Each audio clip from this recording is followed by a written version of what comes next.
इन्द्रकृतं लक्ष्मीस्तोत्रम्। ॐ नमः कमलवासिन्ये नारायणे नमो नमः।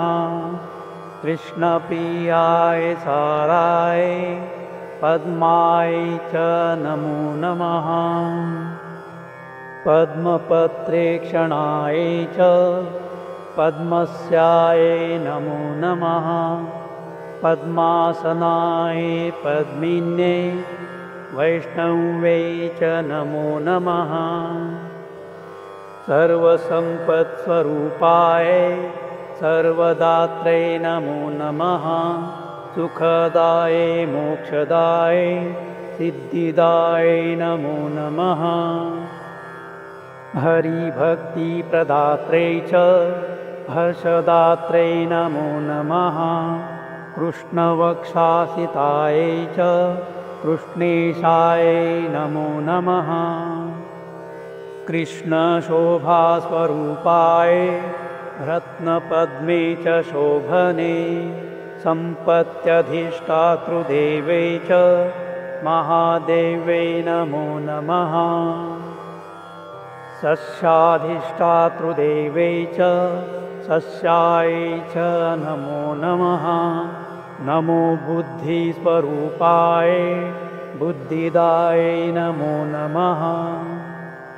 वैकुण्ठेया महालक्ष्मीर्लक्ष्मी क्षीरोदसागरे स्वर्गलक्ष्मीरिन्द्रगेहे राजलक्ष्मीर्नृपालये गृहलक्ष्मीश्च गृहीणां गेहे च गृहदेवता सुरभिसागवां माता दक्षिणायज्ञकामिनी अदितिर्देवमाता तं कमलातं कमलालये स्वाहा तं च हविर्दाने कव्यदाने स्वधा स्मृता।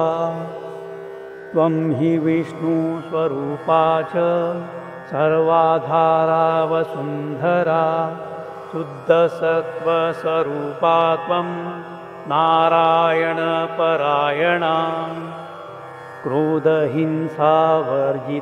च वरदा च शुभानना परमार्थप्रदा त्वं च हरिदास्यप्रदा परा। यया विना जगत्सर्वं भस्मीभूतमसारकं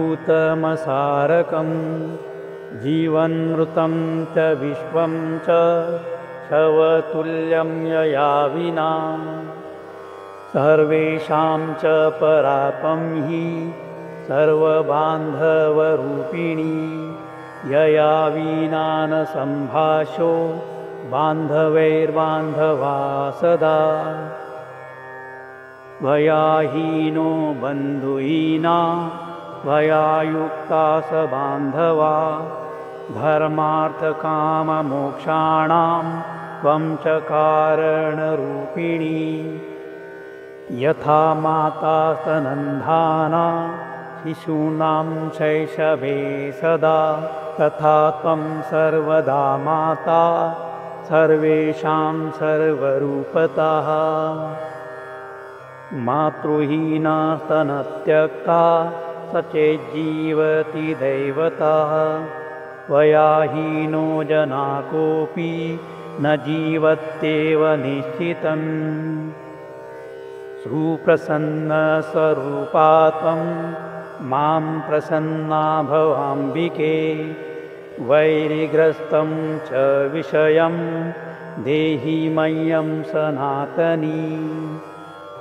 वयं यावत् त्वया हीना बन्धुहीनाश्च भिक्षुकाः सर्वसम्पद्विहीनाश्च तावदेव हरिप्रिये। राज्यं देहि श्रियं देहि बलं देहि सुरेश्वरी कीर्तिदेहि धनं देहि यशो मह्यं च देहि वै।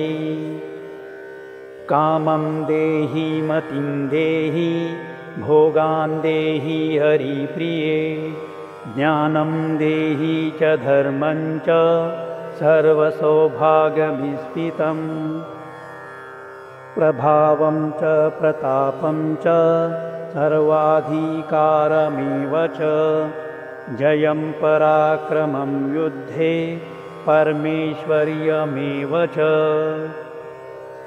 इदं स्तोत्रं महापुण्यं त्रिसन्ध्यं या पठेन्नरा कुबेरतुल्या स भवेत् राजराजेश्वरो महन् सिद्धस्तोत्रं यदि पठेत् सोऽपि कल्पतरुर्नरः पञ्चलक्षजपेनैव स्तोत्रसिद्धिर्भवेर्नृणाम् सिद्धिस्तोत्रं यदि पठेत् समेकं च संयतः महासुखी च राजेन्द्रो भविष्यति न संशयः